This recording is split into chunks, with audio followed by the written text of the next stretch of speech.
McGuane gets past Brown. They're lifting the pies. They can sense it. McGuane's had 5 bounces. Nearly get another one. Round he goes.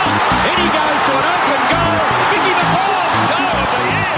Mick McGuane joins us on Straight Up for this AFL preview thanks to Danks Furniture. You won't see better than that. With 6 local stores in the metro area, there's one near you. Very good afternoon, Mick. How are you over in Melbourne? Yeah, very good, Marty. Just staying out of the wet weather at the moment. She's opened up the skies. It's been pretty warm the last couple of days, but the rain's coming down at the moment as we speak. Okay, I've got a new co-host today, and Russell Collette, who joins us here in the studios at Gloucester Park. G'day, Mick. You must have the best intro in the business there. There's no doubt about that. How you going? G'day, Russell. How are you, mate? Good, mate. Really good. Well, Mick, you've penned an article which is yet to go to press in the Herald Sun about the breakout player of the year for each club. And we're very interested to go through these with you. We've got this next event from Bunbury coming up at 3:30. So let's kick it off. The Adelaide Crows. Who's going to be the breakout player for the Crows this season? Yeah, I'm going to go down the path of Riley Thilthorpe here, Marty. I just think entering his 5th season, his 202-centimetre big man's just ready to spike, and I reckon he'll do it with a plum this year. The knee injury obviously interrupted his year last year, but I reckon he's this year smoking to win the Coleman medal. Big call, but that's how much I rate him. I can't get his 5-goal debut haul out of my head, and since then it hasn't all been bells and whistles. He's had some adversity to overcome, but from all accounts over there in Adelaide, he's turned the house down. He's ready to really impose himself on the competition this year, and I reckon he's cherry ripe to do so also. Fantastic. Well, that's a big, it's a great name straight off the bat there. What about with the Premiers, Mick? Who are you looking at as a breakout player there for Brisbane? Well, as you know, Russ, it's a bloody hard team to get into, but one bloke who's probably the forgotten man based on going down in round 1 last year, and I reckon he'll use some inspiration that the young boy Ashcroft gave the group last year after he done his ACL, and I'm talking about Caden Coleman here. He'll miss the early month of the year, but I reckon he can bounce back strongly when he does return to the field, and I just keep going back to that stellar 26 disposal performance against Collingwood in the grand final of 2023. We know he's got silky skills. He brings creative ball use out of that back line. A lot of attention will probably go to Zorko. And Wilmot and also Coleman might be the two that get off the chain. I reckon he'll slot back in seamlessly once he's ready to go. And I reckon he'll elevate his game on the back of the type of player that he is. Just a little bit of a hold-up in his pre-season preparation? Yeah, a little bit. But I think with sports science nowadays, they certainly might give him a 4 to 6 week period off, and generally they beat that in most cases. They get to work, and I just think if he maintains a real disciplined approach to his preparation rehab, I reckon, and that inspiration factor off Will Ashcroft, I reckon how he returned based on his grand final, knowing full well that Coleman had lived it the year before, how well he played in Granny.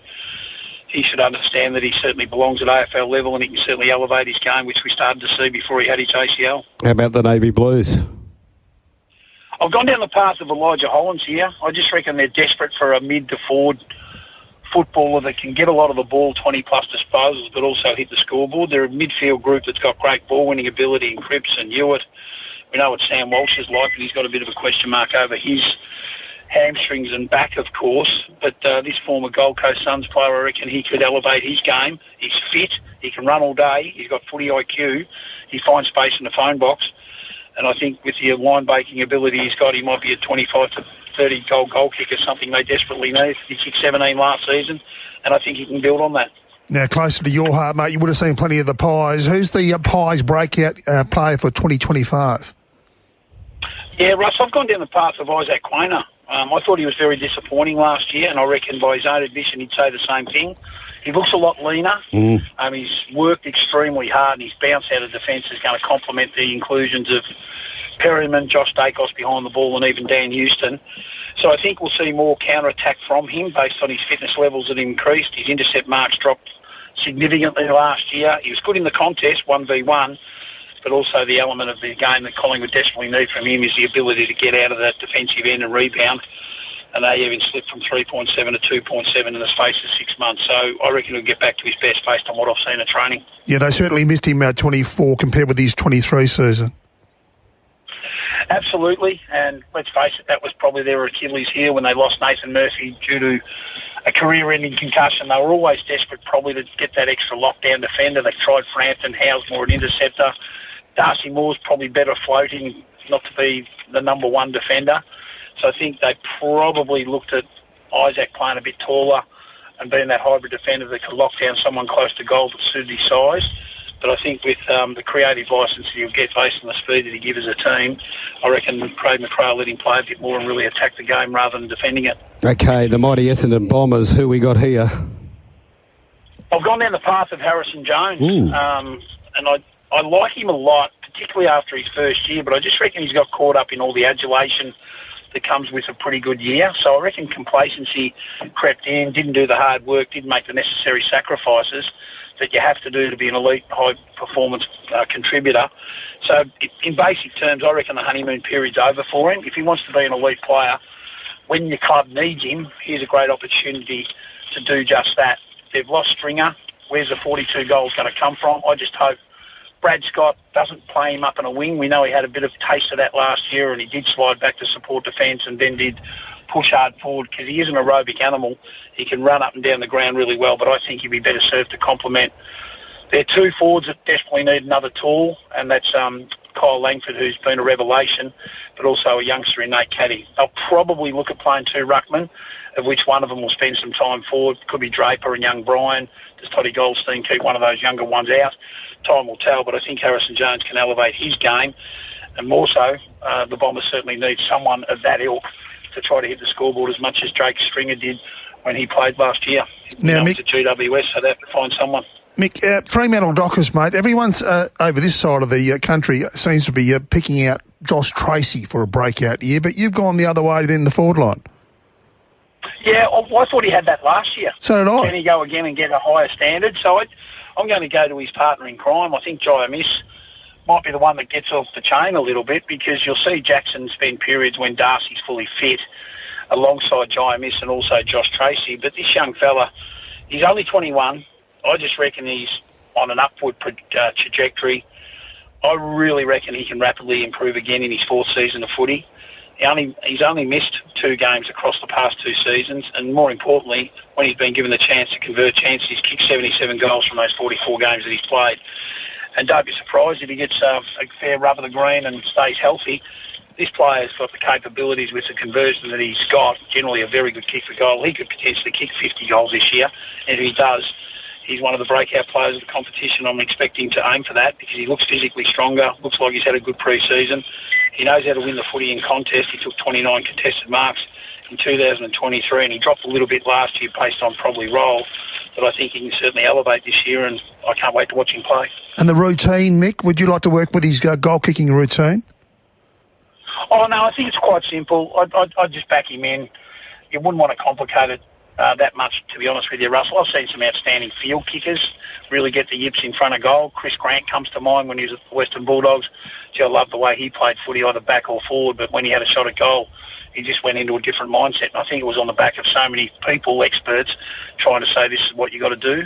I think over a period of time, you do build a routine that suits yourself, and sometimes others, those outside noises have got to be silenced and just back what you're good at, rather than get told what you're not good at. So I'm backing him to look after his own routine, and he'll go back through the right processes and calculate what he has to do, and I think he'll kick goals, more goals than points. 3 minutes to Bunbury, race number 4. Favourite playing around, looks outstanding in the yard. $2.05. Swindle the Dough is 8. Delicate Warrior 7.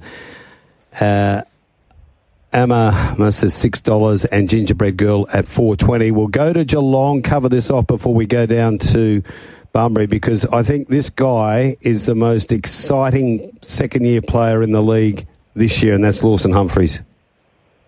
Yeah, I've gone with him. I just reckon one of the great stories of 2024, basically plucked from obscurity, overlooked talent. You guys over there will understand why. I can't believe when you've got someone of this capabilities in your own backyard get overlooked, because he just played the final 11 games last year for the Cats, including 2 finals. And the way he slotted into that winning team just proved to me he was a ready-made player. He looks self-assured, he's composed with the footy, he's got that innate ability to assess what is around him, but generally make the right choice when he tries to invite a teammate into play or get out of traffic himself. I think with another pre-season under his belt in the environment that he's playing alongside some outstanding defenders, he'll just blossom and continue to grow. I think he'll become a staple part of their team in their best 23, and I just think he's a type of player who can really elevate, and that's the reason why I'm suggesting he'll have a breakout year. I don't even know he's a left or a right footer. He's that good either side. He has got skills galore, this kid. And as you said, Mick, he's 2 games in the finals. You'd think he was about a 150-game player, the way he handled the occasion. Yeah, and if he maintains the right attitude to preparation, longevity in the game won't be a question, because he's certainly got the talent to absolutely uphold whatever his career wants to look like. He owns it.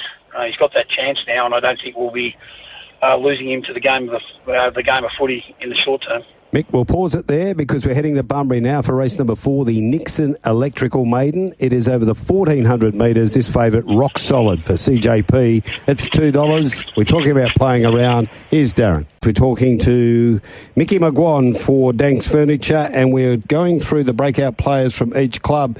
Mick, we've got to Geelong. We're now at the Gold Coast. Who have you come up with here?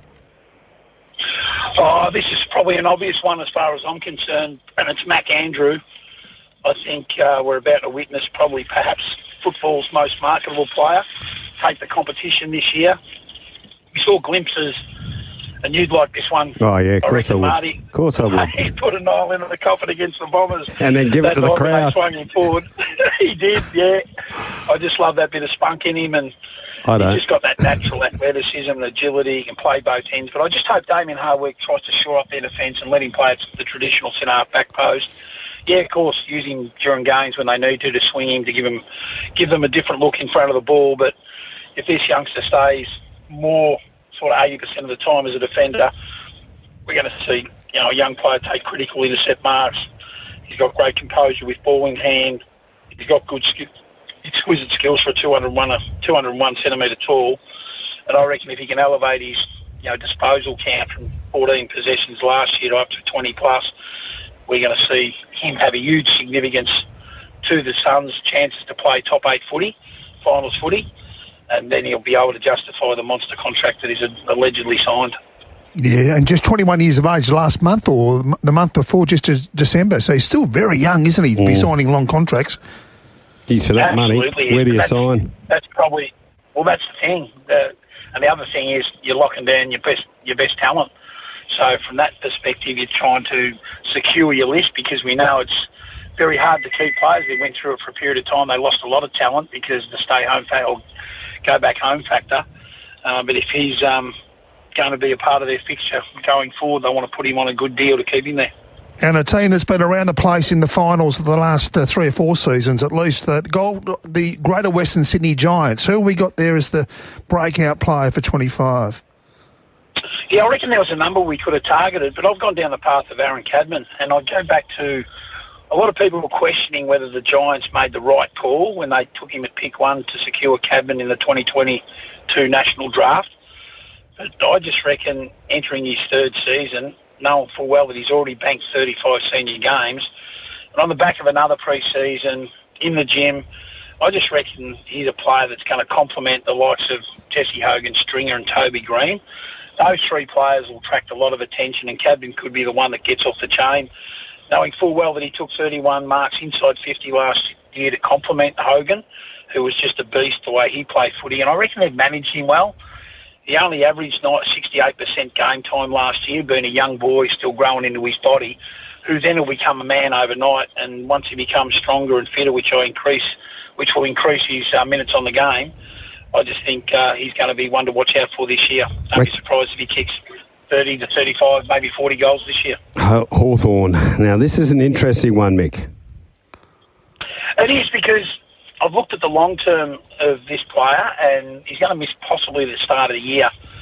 A stretch fracture in his back will sideline Kelsey Adair for at least the first month of the year. But, gee, I can't wait to see this young fella return. He's got wow factor. He's got great courage. He wants to approach a contest to say, this is my footy and my footy only. He impacted games last year with his competitive nature, and I think he'll further enhance his reputation by the way he goes about it when he does return. He took 17 contested marks across the 17 games for the year, and he only played 68% game time. So when you drill deeper to get those returns in his first year of AFL footy, with a young man's body compared to men he was playing on, you just know that this kid's going to be a beauty for the future. So I wouldn't underestimate him when he returns, because when he fits back into that team, they're going to be much better served. And I'm really thinking Hawthorn can go all the way this year with the talent they've got. Just a quick one on Hawthorn. Early days without Mitch Lewis and without Dia. Could they flirt with Sicily going forward now that they've got Battle and the West Coast Eagle player Barras, who's gone into their defence? Yep. Yeah, absolutely. Well, James Sicily, who is at our club as a junior club, and he had those attributes. The 16-year-old boy could go to the wing, could go outside, could go back, could go forward. And as we witnessed last year, he's won a couple of games off his own book by going forward, nearly won the final by missing that shot at goal, which he drew, because I know what it meant to him, not kicking accurately in a game that mattered. But he's got that flexibility. Same with Blake Hardwick. We know he's kicked goals when swung forward. So they've got blokes to cover him in that part of the ground. I suppose you've got to say, well, they need probably a bailout, which could be Marby Chol, but another aerialist in that part of the ground could be Sicily. And he's got that versatility to do so. So I'm not losing sleep overnight where they play him, particularly with the two boys that you mentioned. They've got into their defensive end in Barras and Paddle. They'll be better served down there. Mate, up to Melbourne, Mickey. The number one D supporter possibly here in the West is Ian Dunstan, Scooter Dunstan from the Kalgoorlie Boulder Racing Club. He's tipping us on the text line. Colton Tholstrup, a terrific lad from Newtown, Condingup down Esperance Way. Who are you tipping as the breakout player for the D's? I like that young fella a lot, but I've gone with Trent Rivers, and this is based on a needs basis type of scenario. He got into the midfield last year through necessity with the Oliver situation, underdone, wasn't fit, questions over his lifestyle, all that sort of stuff, and Christian Petrarca having a serious injury. And I just think he complements what they need. Let Oliver, let Viney hunt the footy, but I want Rivers to come out the front and be a goal-kicking midfielder they desperately need, because I think their forward line's still a bit dysfunctional. Does that mean Christian Petrarca spends more time forward? If that does happen, then they need Trent Rivers to be the Dusty Martin of the Melbourne Footy Club. Win the ball, if Petrarca's forward, come out the front, attack the goal face, and maybe try to get a goal-kicking midfielder out of him. He did only kick a couple of goals last year, but if he can master being a player that hits the scoreboard more than he has and returns 25 to 30 goals for the year, I reckon the way he'll play, he'll be in the All-Australian squad conversations, because he's got those type of attributes. I reckon he's been a star, undersold too much, because the focus goes to Gawn, Oliver and Petrarca and Viney and Brayshaw when he was playing there, and rightfully so. But this player, I think, can elevate his game, and we could be talking about him by the end of the year. Trent Rivers there, All-Australian early call there from Mick McGuane. Fantastic. Mate, just on that, on the Ds, are they happy campers again? Well, that's the messaging coming through the media over here, and they've had some hard conversations. I can certainly tell you that, Russell. Christian Petrarca didn't miss anyone when he came back from overseas in preparation for this year's pre-season. He put his cards on the table. A lot of other fellas did. Simon Goodwin as coach did. So I think when they've aired their vulnerabilities and being honest with each other and they looked each other in the eye, obviously time will tell. But in saying that, they're saying all the right things at the moment when they were in a bit of denial this time last year with culture and their issues. But they've seemed to go into this year with a clean slate. The time will tell to see whether their actions can back up their words. Okay, plenty of talent at North Melbourne to choose from. Who did you go for? I went for Tom Powell, a little bit left field here, because a lot of the attention goes to Luke Davis-Uniacke and obviously the skipper, Jai Simpkin, and could be a couple of other players in that development phase. But I just reckon Powell, he's probably largely lived in the shadow of a lot of those other midfielders, and particularly Luke Davies-Uniacke. But I reckon he's ideally set up to spike. And I reckon if there's a comparison for what North Melbourne need, what he can offer, I reckon he can be North Melbourne's version of Sydney's James Rowbottom. This young fella can give a defensive intent to their midfield, let Sheasel play, let LDU play. Luke Parker's experience comes through that middle of the ground. This young fella laid 96 tackles last year, and he brought some serious defensive intent to the team's midfield group, so there was a better balance. And let's face it, you have to have a balance through your midfield. It can't be all duck, no dinner. But even when he wins the footy, I love the way he zigs and zags to buy himself time and space. And he sees the game really reasonably well when the ball's in, when he has to go forward with the footy. So I think he can increase his possession rate. He'll bring defensive intent, and I think we'll be talking about him. And hopefully he gets out of the shadows of other players that deserve it. But this young fella's certainly doing everything right. He's had a great pre-season. And in the final year of Ken Hinkley in charge at Port Adelaide, who are we looking at there, Mick, as a breakout for 25?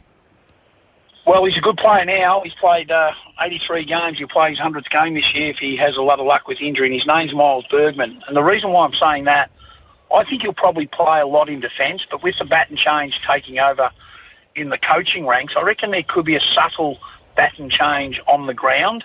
Ollie Wines I've loved since he walked into the AFL arena. He's manful. He's a warrior. But let's face it, he's not going to be a part of that midfield group forever if they want to evolve their team with speed and injection of speed out of stoppage. I reckon Bergman could be Port Adelaide's version of what we saw at Fremantle with Hayden Young. Very good half-back flanker, uses the ball well, loves to bounce out of defence and penetrate the game. But I reckon Bergman's got the capabilities, just like he was drafted. He was a mid-forward, and that's the reason why he was drafted, and a very high pick, a first-round pick in 2019. He's the type of player that I think can elevate his game. And if he does get a midfield look at stages, I reckon we're going to be talking about a player that'll be in the All-Australian squad as well, because I just hope Ken Hinkley or even Josh Carr challenge that type of movement, go from defence to attack, because I think one thing they do lack, if Rosie has a bad one or Butters gets checked and held, Willem Drew who tags, Ollie Wines hasn't got the speed and power like he had when he was young. Bergman could be the one to replace that and add a different dynamic to their midfield group. So that's what I'm hoping happens. He transitions well through the midfield, and I just reckon he's ready to accept the baton change that I hopefully see will take place. Okay, get your bets on here. Pakenham, race number 3, as I said, a good race over the 1200. Athanatos, they've backed into 320. Hot Diggity Boom off a good trials, 390. King Zephyr's training well into 380 from 5. And Maladish is 750, a drifter. They're yet to load. I think we could just sneak in one more here with Richmond. Yeah, Tom Brown I'm going with, Marty. I just love the look of this player, and I hope their teammates go out of their way to really funnel in the footy. As a young counter-attack defender, he averaged only 12 disposals last year, but I reckon the more he plays, the more confidence his teammates have in him to give him the ball. We're going to see an elite kick in the competition. Beautiful ball user, pretty sound defensively one-on-one. But I reckon his biggest asset is kicking, and I love blokes who can kick the footy because they separate games of footy. And if Brown gets the ball in good spots, we'll be talking about how he uses the ball to his teammates in the forward line with Tom Mitch and all that, licking their lips because this bloke's got ball in hand. So I think to help their counter-attack, give him the footy, and we'll be talking about Tom Brown at the completion of the year. Okay, we might be able to get one more in with St Kilda. They're yet to load, Pakenham. Yeah, Darcy Wilson's that player for me, and I just hope Ross isn't conservative. I just want to see him in the midfield mixing it with Jack Steele and others through that part of the ground. He gives them a look of run. He destroys Bradley Hill in the running stakes at St Kilda. So rather than just channeling safety and letting him play on the outside and run channels up and down the ground as a winger, the occasional bit as a half-forward, high half-forward to get up and out, I just want to see him around the action. Even though he's a little bit undersized, get him up against the bigger bodies in the thick of the action. He'll bring good transition in offence. He'll bring good transition in defence because he's such an elite runner. He's a line breaker, and he knows where the goals are. He wants to kick a goal, kick 15 majors last year. I reckon forget about being safe, Ross the boss. Put a young player into the middle of the ground and just watch this young boy eat it up. Release the shackles, get him around the action. He won't let you down. Okay, very quickly, mate, there's still a bit of a hold up there at Pakenham. There's one way behind the line there. Let's get into Sydney Swans. Who will be the breakout year, Mick, for 2025 from the Sydney team? I'm going for a 21-year-old. Mac Roberts is his name. I reckon he's a ready-made 200-plus game player for the Swans. And I reckon you only have to look at a couple of his last games in the latter stage of last year. He had 36 disposals in round 20 against the Bulldogs in a losing team. And he had 31 touches against Adelaide in round 24. Big games off the half-back. He wants to the footy. He's starting to feel that he belongs. And let's face it, the Swans love to counter-attack. So off half-back, we're going to see him get onto that left leg of his and penetrate the game because he's a beautiful ball user. I love good kickers, as I said earlier. And if they can give him the ball and do what he does best, because he'll have a high kick to low handball player, ratio, he's going to be really suited in behind the ball because he's their best distributor. And I think he'll elevate his game much in the same mould of players like Bailey Dale at Western Bulldogs and Lockie Whitfield at GWS. Hey, Mick, they're starting to load pretty well now at Pakenham, so we'll just put you on hold, head across there for the third. Good race upcoming. Back to Mick, and, mate, we're up to the Western Bulldogs. They've got a couple of great young kids out there, but who's going to be the breakout this year, you think? Well, you could go down the path of Sam Darcy, especially with the question marks over Jamara Ugle-Hagan. He's a competitive beast. He's a beauty. We know that. He's the obvious choice, but I've gone for a player that I think the Bulldogs desperately need to fast track, and that's Riley Sanders. Now, he featured in 14 senior games on his debut last year. I've watched him train. He's certainly got an AFL body now. He looked a little bit heavy coming out of the coach league when he got drafted, but he's streamlined. He can get up and down the ground. He'll complement the likes of Bontempelli when Treloar gets back, and also Liberatore and even Ted Richards. And when Bontempelli happens to go forward, it could be Sanders who could be the one that really uses power and execution when he powers out, driving his legs to get out the front of a stoppage.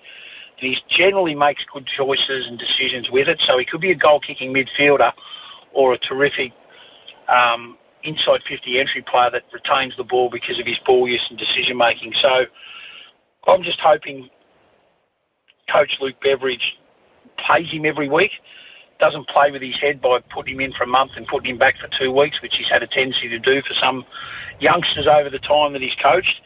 He's a bona fide midfielder. Get him involved in your system, make him feel comfortable. You've got the Tassie team about to enter the fore. Stay away from those recruiters who might entice him to come home. Let him be a legitimate player through the middle of the ground, and you might keep him for 10 to 12 years, and that's the capabilities this young boy's got. Well, they're the breakout players for our 18 AFL clubs for season 2025 from Mick McGuane. Now, Mick, just a quick word on the announcement yesterday, Port, of course, with Kenny Hickley to serve out the year with the old secession plan in play. What are your thoughts? Well, is it going to work? If it does work, they look geniuses. If it doesn't work, is it the right thing to do by the club and the players? I'm not sure. I just reckon you have the coach, and when his time's up, you make the decision to change, because basically that's what it is. He's been there for a long period of time, Josh Carr. He's been his right-hand man for the last 2 or 3 years. And as good as he might be, is there any certainty around that's going to be successful? Everyone thought, and I lived it when I talked to people at Collingwood, that the Nathan Buckley and Mick Malthouse one was going to be a success, but then you go out and win a premiership. I'm not saying Port Adelaide will win a premiership, but what if he does, and all of a sudden a new coach comes in and they go backwards because of it? Is that because of the succession plan didn't work when you've got a premiership coach at your disposal in your own backyard? So it'd be really intriguing to see how it does work. We've seen it in other situations, Ruse to Goodwin and Ruse to John Longmire. Longmire coached the premiership early when he got into the hot seat. But we'll just be watching. And if Ken Hinkley is, say, 1-5, not saying he will be, but if he is, does that force our hand to say, maybe Josh, you're the one to get in the chair, give him an opportunity to grow with this group for the rest of the year, and Kenny, maybe your time's up, get out of the joint? Mate, Mick, we've got our pens ready, mate, looking for your tips now for the trots at Kilmore. We've got all your mail there on the AFL. What do we like at the trots? Yeah, Kilmore trots. What race are we up to, guys? Because in race 3, we're up to race number 3 in 10 minutes. Storm will win. Okay, it'll be winning. Take it in a multi. I reckon the 2 best short price favourites on the night. You take the winner of race 3, which is Apollo Storm, number 8. And I reckon race 6 at $1.40, $1.50, maybe you might get... race 6, I think it is. Number 8's a late scratching the last trip, so that's put a nail in that coffin. From a value perspective, maybe race 7, number 7, each way to beat the odds-on favourite. I think that's a race in 2. And you might have to wait till the last race. I think it's a bet of the night. Its figure form is not great. We're talking number 5 at Martha Lavina. It doesn't look very enticing when you look at 7th, 8th, its last 3 runs, but last start was far better than its finishing position says. Trial well since that race, and I'm expecting around the $2.60 mark. Unfortunately, it's not $6 like it was this morning. Tasman Potter to drive, I reckon this can push forward, get the front, and be very hard to run down if that's the case. Couple of roughies if you want to be that way inclined to save your stake. Barney Bill, they put up $34. Clearly won't start that by race time. And number 9 was $41, and it's the same, little blabbermouth. Maybe take some Cornellas or have a couple of bit shillings each way onto those 2 roughies if you're more a value hunter rather than a short price favourite punter. Okay, so race 3, number 8, 7. 7's our value, better than night. Race 9, number 5. Mick, for Danks Furniture, the comfort of home, 6 stores all around the metro area. We love talking to you every Thursday. We'll do it again next week. Good on you, Marty. Have a good night. See you, Russell. Yep, see you, mate. All the best, Mick. What are you really gambling with? For free and confidential support, visit gamblinghelpline.org.au.